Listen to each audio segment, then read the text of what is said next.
Kerry. Really, I think the fact that, with what Christine has just said, and the fact that people such as Ted Mack and Phil Cleary, and many, many others for that matter, they want a no vote.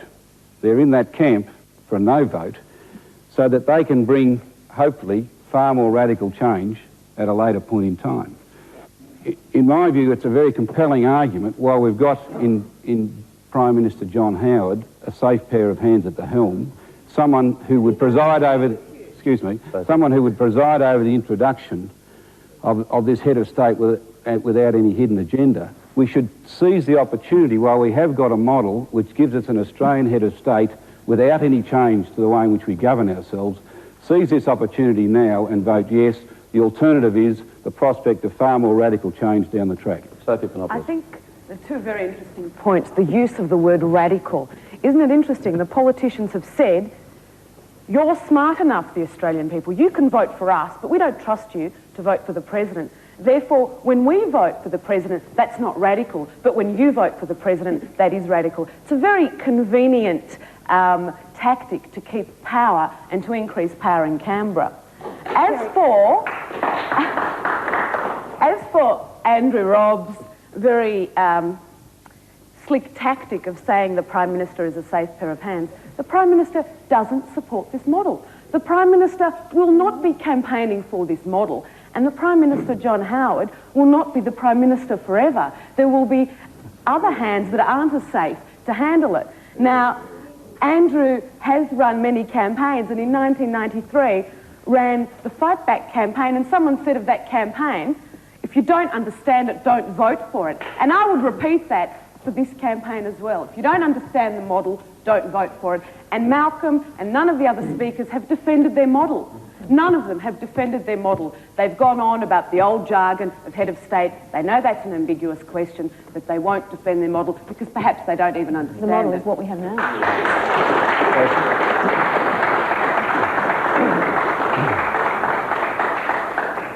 Sophie, I'd be perfectly happy to defend this model. Just addressing the point that has been made about more power to politicians. 2 points.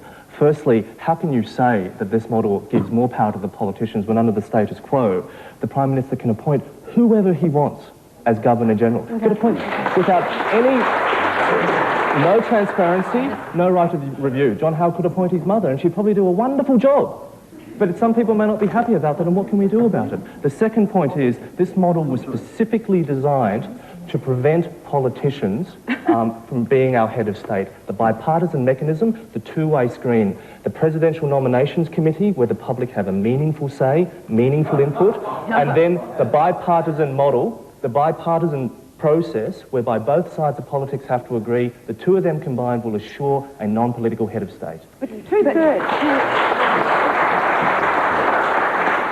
I do want to move on to give some form to this debate by moving through some of the key issues. And one obvious one, of course, is the role of the President as opposed to that of the Governor-General.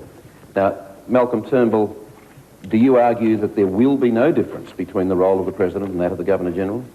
Absolutely, and the legislation states that quite specifically. At the Constitutional Convention, Ted Mack, for example, advocated we should have a republic like an American republic with a president who is the head of government as well as the head of state, so a US-style system. Now that doesn't have a lot of support either in the community or in the convention, and so what we have is a president who will have the same largely ceremonial roles as the Governor-General and will fulfil exactly the same functions. The only function he or she won't fulfil, of course, is representing the Queen, but it is essentially a ceremonial role, a representative role, but with important functions in times of constitutional crisis to act as a tiebreaker or umpire. And that's why it's very important that the President not be a politician, not be a partisan. Now, if you test the proposition this way, if John Howard were to say, when Sir William Dean's term as Governor-General runs out, I propose to nominate the next Governor-General with the support of the opposition so as to ensure the next nominee is not an affiliate of the Liberal Party and not an affiliate of the Labor Party, everyone would applaud that as an act of great statesmanship and bipartisanship. That is exactly what this model delivers. It actively it actively reduces the power of the Prime Minister, and by balancing government and opposition and requiring the support of the opposition for the nomination, ensures you will never have a politician as President of Australia. You can't promise that. Kerry, Hang on. Kerry Jones. Well, look, that is absolutely wrong. Under this model, have a look at the legislation. Everybody have a look at the legislation. The Prime Minister gets much more power. The Prime Minister can sack the President at any moment, at will, for no reason. Not only can he sack the President, he can also sack what's called Vice Presidents, Presidents presumably of the states, and go right through the list.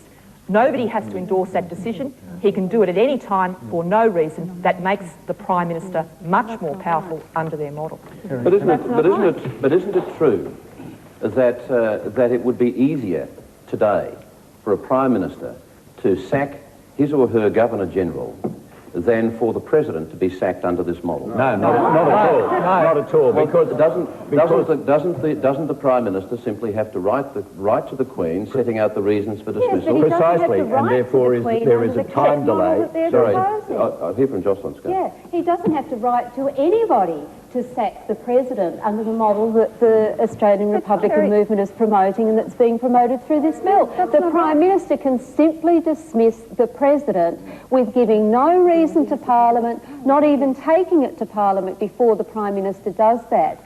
And for somebody such as Malcolm to be talking about what the public does or doesn't want in terms of Ted Mack's ideal is surely an irony when Malcolm Turnbull's model is not the one that the people of Australia want.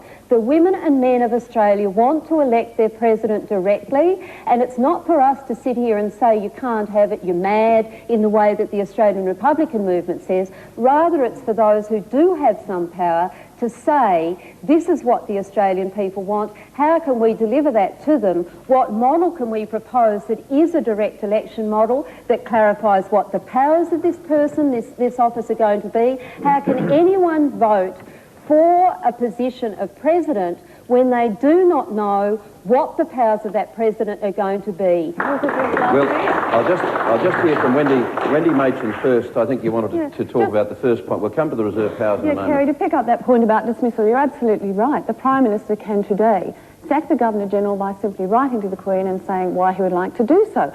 Under the model proposed, what Jocelyn didn't point out was the Prime Minister can indeed dismiss a President. He must then take that back to the Parliament and, amongst our elected representatives, have them ratify that decision. They don't have to ratify it. Please, you had a fair go. That's in the legislation. I find it astounding that these people are happier for Her Majesty, the Queen of England, to say whether or not we can do that than the Australian people and the people elected by us. Say that.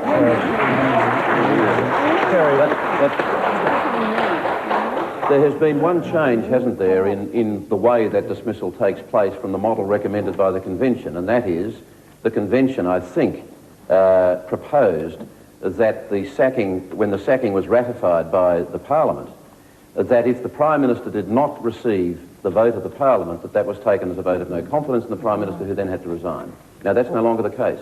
No. Yes, Kerry, I don't think that is a defect in the legislation. The practical political fact is that a Prime Minister who removed a President and did not get the ratification of the House of Representatives would be finished politically. He or she would probably have resigned long before it ever came up before the Parliament. But let me make the critical point about dismissal. At the moment, the Queen is bound to follow the advice of the Prime Minister. If that were not the case, Australia would not even be an independent country.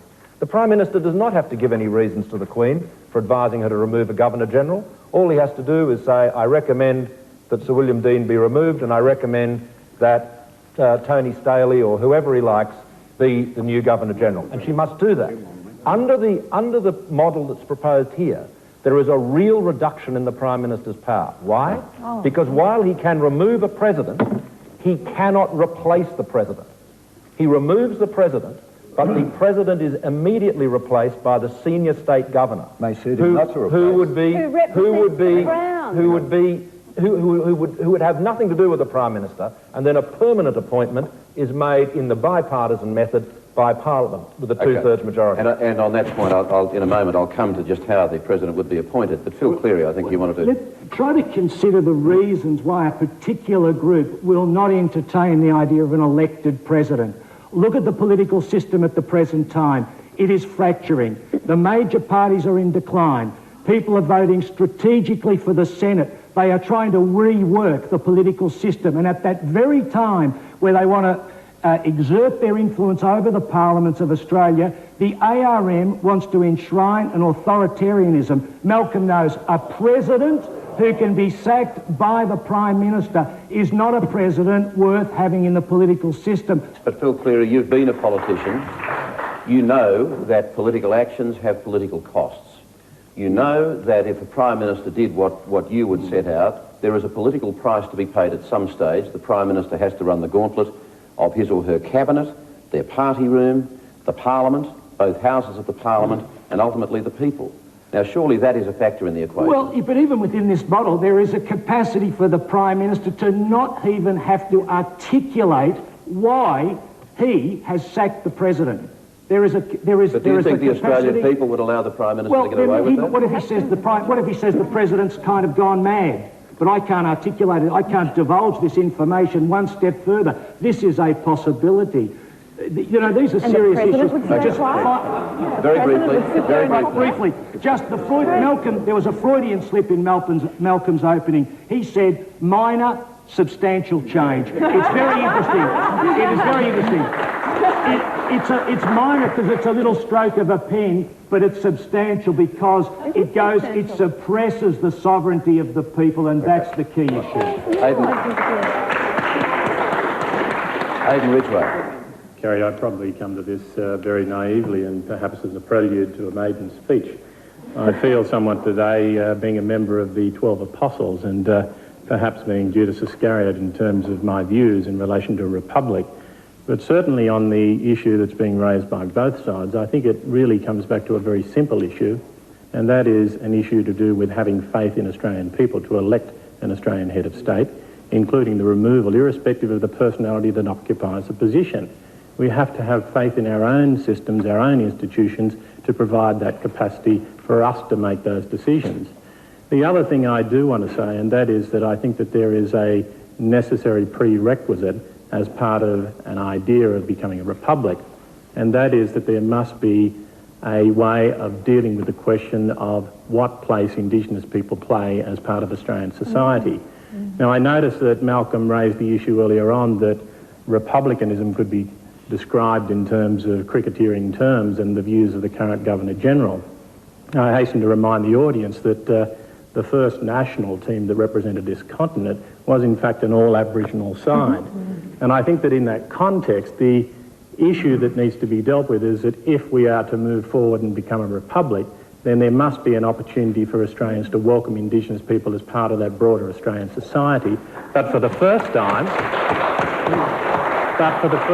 for Indigenous Australians to consent to being part of that. They were not given that opportunity in 1901. An opportunity is being provided now. Now, there may be to and for in relation to the issue of republicanism. I certainly take the view that republicanism offers more opportunities for Indigenous people, despite how people might vote on the question of the preamble. In that context... Are you happy with the wording of that preamble? Well, I noticed that given that there's been a lot of discussion on that, there have been in fact 6 forms of original inhabitants, original ownership and custodianship, occupancy, prior occupation, traditional ownership and so on. I think that essentially what it comes back to is that it must contain a principle of inclusiveness for Indigenous people, and I put forward traditional ownership and custodianship as a minimalist position. Unless we deal with that question, we cannot go forward and become a republic because we continue to carry the cloak of colonialism. Well, I want to come back to the issue of the Governor-General's powers versus the President's powers, and in particular those little things called the reserve powers that on one occasion at least created great heartburn and division in this country, and there is one member of this panel more than most who would remember that vividly, when in 1975, as we all remember, Sir John Kerr, the Governor-General, sacked the Prime Minister, Gough Whitlam. The President would retain those powers, although they've never really been spelt out. Sir James Killen, you might like to start with this. Why are those reserve powers necessary, and why must they stay vague? Well, being back in this building is an emphatic reminder to me that fierce ambition and caprice and obstinacy are very much features of political activity. And you never know when a crisis can arise in government. And those reserve powers are there to ensure the integrity of parliamentary democracy. They have been used in this country on no fewer than 8 occasions. And the fact that they are not defined does present very significant difficulties. May I remind you of the language of Dr. H.V. Evatt, who, as leader of the opposition, had sat on occasions in this chamber. He said, surely it is wrong to assume that the Governor-General is a mere tool in the hands of a dominant political party. Now here you have the position in this legislation where the President would be very much a tool in the hands of the Prime Minister of the day. Those powers are not defined, but they are justiciable. So in the case of a crisis, somebody could waltz off to the courts, an Attorney-General with the appropriate locus standi could waltz off to the courts to determine whether or not the power was in fact in existence. So much of our existence is governed by conventions of parliamentary democracy which have never been determined. But it's true, isn't it, that the President would retain the reserve powers? But nobody knows what they are, and therefore putting it in the legislation... But nobody knows that now. No, they become justiciable under this legislation. And as for you, politicise the whole business. If you want to test that, ask these people, will they ensure that the Labor Party's constitution will be altered to give their members a free vote on the nomination? Okay. Andrew Robb. I think there was a speech given just a few weeks ago by John Howard's Attorney-General, the first law officer of the Commonwealth. The man responsible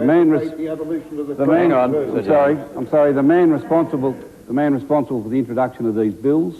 Following the introduction of these bills, he spoke as Attorney-General about the impact of the bills, and he said it would not alter the day-to-day operation of the Commonwealth Parliament, it would not alter the current federal balance between the Commonwealth and the states, it would not give the President powers different to those of the Governor-General, it would not alter the Australian flag or the national anthem, it would not mark a break with our tradition of stable parliamentary democracy. Now, those comments shake the foundations of the no case, and it is the responsibility of all of those advocating no change to an Australian as head of state to tackle each one of these. These are the key questions. You know, how do you contradict John Howard's Attorney-General, who is the man responsible for the legislation that people will vote on in November? And that's quite easily. You contradict the Attorney-General or the Prime Minister or any other Minister of the Crown quite simply. They are just another politician with just another title. Their view is their view. The Attorney-General has made it clear which camp he is supporting, and that's his view. You've just read out something from his speech. So what? He doesn't have a crystal ball. He has ignored the fact that the ARM has supported and sponsored changing the flag. You haven't mentioned those things. You've just pretended that there'll be no change, that there'll be minimal change, and yet you haven't even used your own words. You've tried to quote from the Attorney-General. I think I'm sorry that Sophie, apart from interrupting all the time, has so little respect for John Howard's Attorney-General, but I guess she probably does have some respect for Sir Zelman Cowen.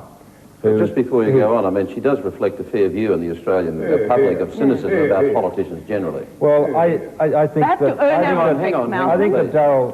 Darryl Dawson has distinguished himself as Darryl Williams. You're right. I beg your pardon. The Attorney General has distinguished himself by playing a very, very straight bat in all of this. But let me just speak about Sir Zelman Cowen for a moment. Sir Zelman Cowen came to the office of Governor-General after Sir John Kerr.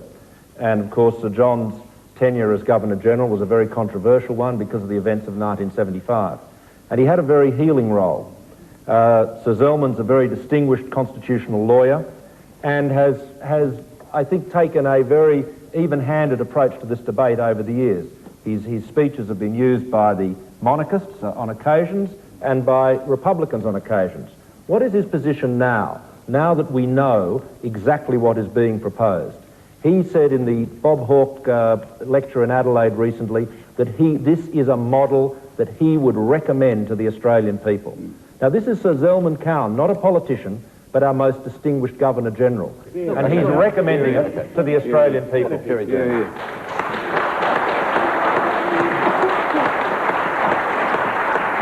If Malcolm wants to bring in learned friends, let's look at some of your learned friends who've said exactly the opposite.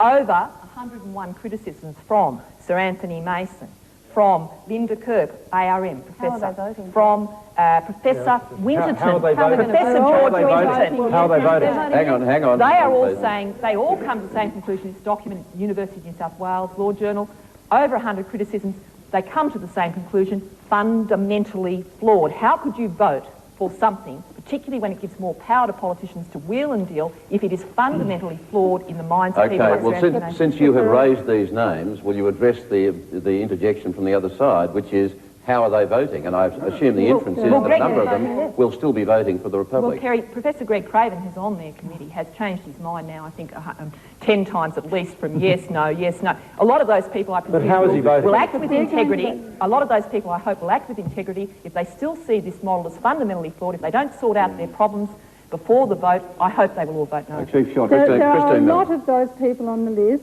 who have concerns about the model, and that will be explored in the parliamentary debate. And Bob Brown, for example, is going to move an amendment on the two-thirds dismissal procedure in order that that issue be explored. The point is, the system as we have it now is flawed. There are concerns, but no great human endeavour has ever been achieved by people who say, unless we know exactly what it's going to be at the end, we're not going to take the first step. I have enough faith in the Australian people to make a decision to say, yes, we are going to make a decision to go forward to a republic, and when we do, we're going to have a vigorous debate about what it's like, and we're going to be prepared to modify and to fix up any of the flaws and to expand participation as we go on. We are not going to sit here small and narrow and withdrawn and in a fortress mentality saying, because we can't think of anything better to do, we're not even going to allow ourselves our own head of state. Sir James. Mr O'Brien, in this debate, one of the conspicuous features, which alas has been overlooked, is the position of the states. In the original compact, I'm coming to them. The states agreed to unite in one indissoluble Commonwealth under the Crown. Now, what if a state should say we do not want to become part of a republic? Western Australia 60, 70 years ago voted 2-1 to secede. I believe that this whole movement will lead to very grave dangers to the Australian Federation in a fashion which at the present time I regret are not completely understood. I was going to come to that later, but since you've raised it, we'll jump the queue on it. Malcolm Turnbull, do you have a response on that? Well, Sir James' alarmist views are not shared by any state premier or any state opposition leader. It is universally, the view is universally held with all the state governments that if Australia moves as a nation to have an Australian citizen as head of state, then the same changes should be made at the state level.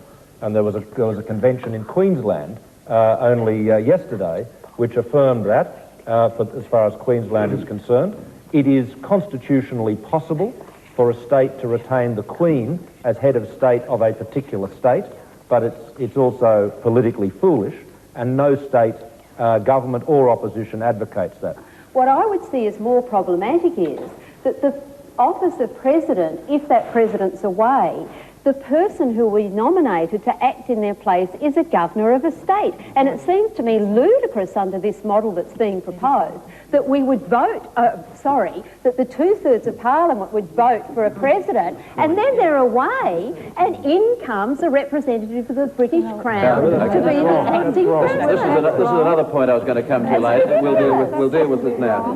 Jason Yatsen. Just very briefly, I mean, as lawyers know, there are, you act in a legal capacity, and if the senior state governor stepped in, if the president were away or were incapacitated, for that period of time would act in the capacity as president, not as governor. And there are legal personalities. But even so, does it strike you as somewhat contradictory that you put somebody into the position of an Australian head of state in a republic who, in their normal role, is a governor answering to the Queen? or representing... No, because they would work representing... No, because they would... Excuse me. No, because they would be serving their duties not as a representative of the Queen, but in the office of caretaker president. Point one. Point two is that it would be a temporary measure until the new president would be elected by the bipartisan mechanism. But you're very much on about symbolisms with the whole Republican thing. What kind of symbolism is that? Well, Kerry, this is the point. The point is, it is possible to have the Queen as head of state of a state. It is so fantastic an improbability. I find it incredible that we're wasting time talking about it and not about the more important issue as to whether on November the 6th we want to have an Australian citizen as our head of state or keep the Queen of England. It's your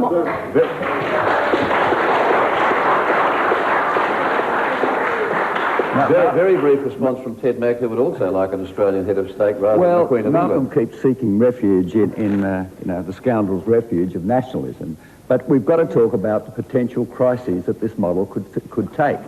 Now, the Prime Minister, it may suit him not to have a head of state in a crisis situation. I can think of plenty of situations, and under this model, he doesn't have to have one. But that's wrong. He could leave a state governor there. He could dismiss that state governor. He could dismiss 3 or 4 in a row. He or she have a parliament to answer to, a cabinet to answer to. But the problem is, we're talking about a crisis that occurs every few years, and governments do extreme things.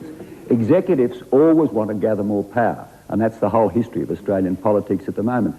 Okay, Wendy Machin. Can I take us back to the question of powers and powers versus direct election? I mean, I think as someone with a conservative background, it is important that our head of state is above politics and can carry out that umpire's role in such a crisis. What people tend to forget, and people who advocate the same position, such as Ted or Phil Cleary, is that if we elect our president, doesn't matter how idealistic he might be, we're going to elect someone who will be a political figure. So not only do we have a political head of government in the Prime Minister, we will end up with political head of state, each having the power to sack each other. And I think that that's where you have to draw this nexus between the reserve powers, which I think we would have a great difficulty abolishing if you wanted to go down that path, because the Australian people wouldn't vote that way. And so we're trying to avoid the situation where you have a political standoff. And that's exactly what we would have under the model that Ted is proposing, as opposed to an impartial umpire, as we have in our Governor-General now. Kerry, there is nothing wrong with political figures. It depends who they're answerable to. If they're answerable to a political party power brokers, we don't want them as president. If they're answerable to the people, it's quite all right. One issue that hasn't been properly looked at tonight is the question of how a president would be appointed. Now, at the moment, Malcolm Turnbull, the Governor-General, is currently appointed by the Queen, acting on the advice of the Prime Minister. What are the virtues in the way a president would be elected under this model, would be chosen? Well, the first and most important thing is that there will be widespread public consultation, there will be a nomination procedure, and that there will be a representative committee representing federal parliament, state and territory parliaments, and the diversity of the Australian people to consider nominations. That committee will make a recommendation to the Prime Minister and the Leader of the Opposition, and those two will have to present a single nomination to a joint sitting of both Houses of Parliament. So what is the improvement? At the moment, the Governor-General is chosen by the Prime Minister. He or she can make whatever choice they like. They don't have to consult anybody. The Queen is bound to act on that recommendation. So as Jason said, the Prime Minister could nominate his mother or his best friend. He could nominate anyone. No, that is a fact. That is a fact. Under this mechanism, you have a public process, and because of that public process and because of bringing in the support of the opposition, you will never get a political president. If you look back, if you look back on it, consider this. Zelman Cowan probably would have got bipartisan support. Sir William Dean probably would have. Would Bill Hayden have got bipartisan support? Does anyone really believe that if Bob Hawke had to get the support of the then opposition, the coalition, the Liberal Party, to Bill Hayden, he would have been appointed? Of course not. So what you will see, that our presidents are going to be non-political people that command support across the community and are not people with a political affiliation or bias. Okay. Can I answer that? Ted Mack, under this model, you will have a number of members of the federal parliament from both sides of politics who have been elected by the people. You will have representative politicians from each state and territory elected by the people. You will have 16 other Australians, presumably prominent Australians, respected Australians, who will have an equal voice on the committee that will choose the president. Isn't that more democratic than the process that takes place now? No, it's just the same. And in fact, the only reason this whole nomination process... Well, I'll come to that. Nomination process exists is to give an illusion of democracy about the whole thing. The Prime Minister still can stack his committee. The committee has to meet in secret. We've, in fact, in this proposal, we're going to entrench secrecy into the Australian Constitution. But are you saying that the 32 people on this committee will be the stooges of the Prime Minister? No, but he can stack it the way he wants to, just as the convention was organised, right? He doesn't have to take their advice in any case. And as I said earlier, the two-thirds majority is no safeguard at all, because we've already had that in 8 parliaments, and in the future, if Andrew Robb's system that he proposed gets his way, we could easily get two-thirds majorities again. So really, it's an elaborate farce which just gives an illusion of democracy, but it is no different to the present system in nomination, but dramatically different in dismissal. Jason Yatsen-Lee, you were quite pivotal in your proposals that substantially became endorsed by the convention in terms of the representation on the committee that would choose the president of a diverse representative range of Australians. And the convention's model was quite specific about that. It said that the composition of the committee should take into account so far as practicable considerations of federalism, gender, age and cultural diversity. What has come out of the Prime Minister's model is that the Prime Minister alone can determine who those 16 members of the 32-member panel will be. Now, does that reflect the spirit of what you were after? Okay, a few points here. I understand that an amendment will be moved in the Senate to that. We've written and we've expressed our disappointment with that particular way it was worded in the bill. And it's important that these 16 people be representative. Hopefully we will get that in writing. If not, I heard some heckling when the suggestion was raised that John Howard could appoint his mother. Why? Because of the good sense of the Australian people. So much of our system of government now works not by the precious words of the Constitution, but by our understanding of democracy, the way that things work. The office of the Prime Minister, of the Cabinet, isn't mentioned in the Constitution, but it works. Can I put this question particularly to those Republicans who support a directly elected president but are on the no side? If you have a Prime Minister so prepared to abuse the spirit of what this model proposes, where is the good sense of the people you would trust to elect their own president in how they would react to the Prime Minister who would treat them so contemptuously? It shouldn't depend on that. It shouldn't depend on the people having to get stirred up about what the Prime Minister has done. Isn't that an absolutely fundamental and inescapable part of any democratic political process? Of course it is, but it need not be in this situation. If there were a directly elected president, then there wouldn't be any need for getting upset at what the Prime Minister had done in this regard, because he wouldn't have done it. And the fact is that under this committee system, there are 16 community members totally at the discretion of the Prime Minister.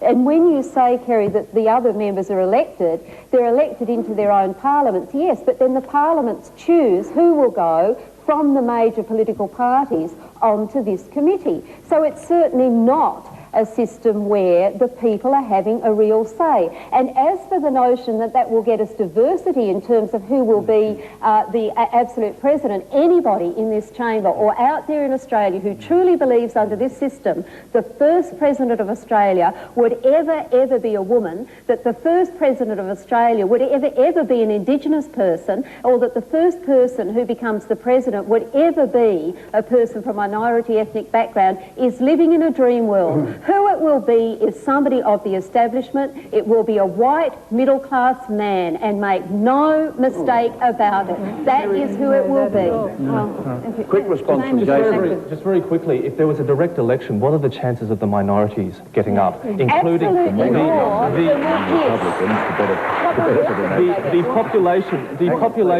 the population of Sydney and Melbourne combined is greater than the combined population of Western Australia, South Australia and Tasmania. How can you guarantee for that a candidate from one of those states would get up. This is more than just majority rules. So now we appeal to parochialism as well as nationalism and sectarianism. Hold on, Kerry, about the issue that 2/3 of Parliament would never support a politician, will come up with the most representative person. That is a total furphy. Who would ever have thought that Gareth Evans would have got bipartisan support for his position at UNESCO? I'm sending him out of the country, that's right. But the legislation Gareth Evans says is a member of a political party and a member of Parliament and would be excluded from running for president. No, but what I'm saying is that any ex-politician, any political deal, this position will become just another position that the two parties deal together with and buy favours from others. Jason Yatsetley, very quickly. Just very quickly, that is the reason for the first screen. The first screen is the Presidential Nominations Committee. The politicians will not even make it that far. Assuming they make it that far, then they must pass second screen, and that is support from the Leader of the Opposition, and then there is third screen, bipartisan support. 3 screens. I think it's appropriate now, with the time that we've got left, that we should invite our audience in to ask whatever questions they might have to different members of the panel. We'll try and retain some balance in the process as we go, but it is spontaneous. We'll see what happens. My question's for Andrew Robb. Andrew, I'm wondering whether or not you don't see a president elected by 2/3 of the Parliament as viewing him or herself as having a constituency, drawing him or herself into the political controversies of the day, and whether or not, as the leader of the so-called Conservatives for Republic, that must cause you concern. In fact, one of the things that appeals to me about the model is this notion of 2/3 of Parliament. Having been involved for 20 years in and around the parliamentary system, if there is agreement on both sides of the House about the qualities of an individual, it usually means that person is someone of substance, someone of some eminence, someone almost above party politics. Contrast that with the current system of appointing the Governor-General, where it is the Prime Minister of the day. That's where I think you run a risk of the incumbent potentially having a constituency of one, the Prime Minister, or the direct election model, where someone runs for months on a platform and achieves an alternative mandate to the government of the day. And that's why I'm strongly opposed to a direct election, because you'd end up with fundamental change to our system of government. And I've come to this debate simply wanting an Australian as head of state, but emphatically no change to the way in which we're governed, and I'm satisfied that the model we're going to vote on delivers that. Question to Kerry Jones. Can you please explain to us what has actually happened to the monarchist movement? It seems to be that what we've heard today is basically that you're basing your campaign on the negative that's being put forward by a more radical model, rather than there is very clear evidence that the Australian people do want their own head of state. Well, thank you for the opportunity of telling you that we now have 25,000 members nationally, all mounting and getting ready for polling day, and we're very, very excited about the challenges of the next 19 weeks. But apart from that, I think the most positive thing that you can do is fight for something you believe in. And our organisation has said we have a wonderful working constitution that's proven. It's worked for our democracy's worked for over 200 years. This constitution celebrates its birthday, January 1, 2001. I think it's the best in the world. I'm going to continue to fight for it. What can be more positive than saying it's the best in the world? It works, it's good, and this republic, as you've heard, is full of fundamental flaws. We're fighting for something very positive, and we're going to keep fighting for it. My name is Piri Sadler. 50 years ago, I came to Australia, and all the millions and millions of refugees who come in here for a heaven. Australian refugees who is coming in here 50 years ago, they were frightened because we came from a republic country which was absolutely terror.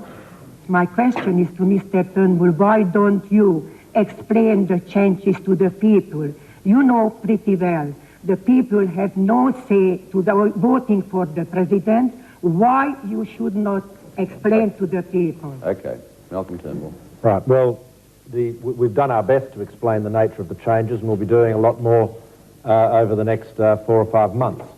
But let me just make this point about people that came to Australia after the Second World War as refugees from regimes and from countries in Europe.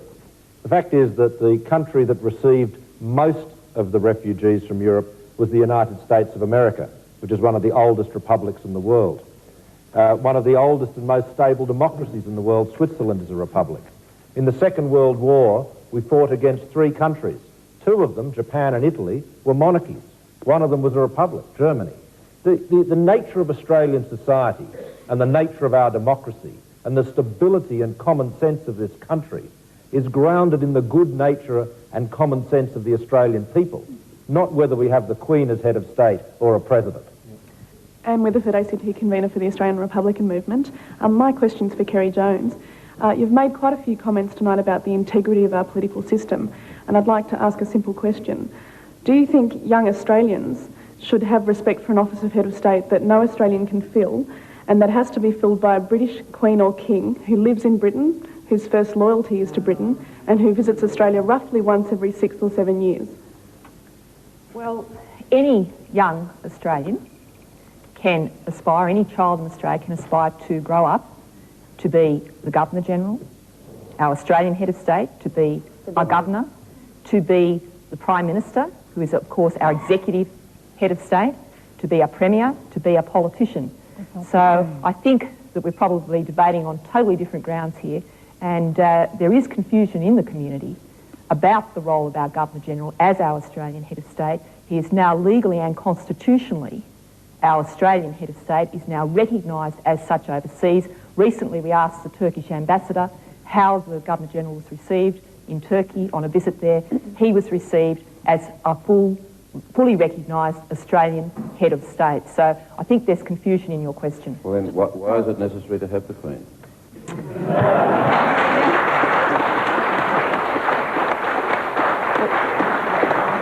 Again, thank you for giving me the opportunity to say that the Crown, through the Crown, the Australian Crown, we maintain leadership above politics, our impartial umpire, our judge.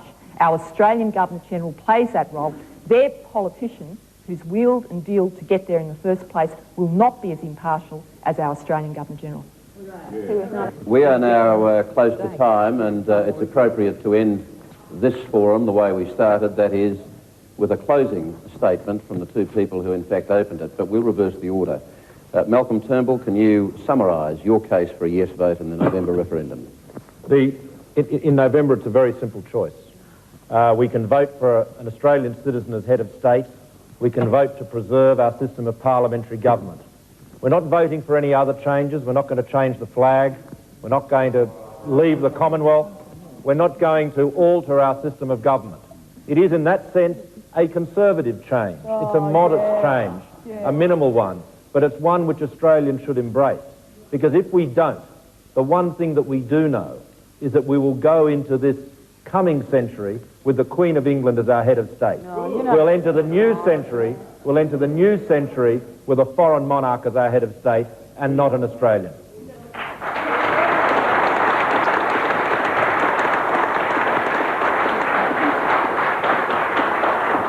And I should make clear, and I'm not having a cheap shot here, but I should make clear for those audience who are about to rush and put pens to paper and saying, how come you had 2 Republicans closing the debate? I should make plain that it was a consensus opinion that Ted Mack would make this statement. Ted Mack. Look, Kerry, it's quite clear that the Australian public want a republic. The Australian public want a republic because all the polls for the last 2 years show that. It is also quite clear that 70% of Australia, if we do become a republic, want the right to vote. Now, if the ARM was seriously interested in a republic, that's what they would be working towards, to make that possible, because we are supposed to be a democracy. But they're not working towards that. They're not working towards it at all. So their motive is not about Australia becoming a republic. It's about centralising power, because they're in league with the 2 major parties. And that's why the referendum will be defeated.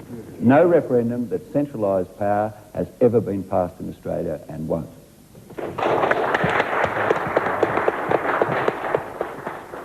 And this is where we have to leave this forum, the first major debate of this Republic referendum campaign. Thank you all, participants, our special guests and our audience here in the Senate chamber of Canberra's old Parliament House. There'll be plenty more in the coming months ahead, but for now, good night.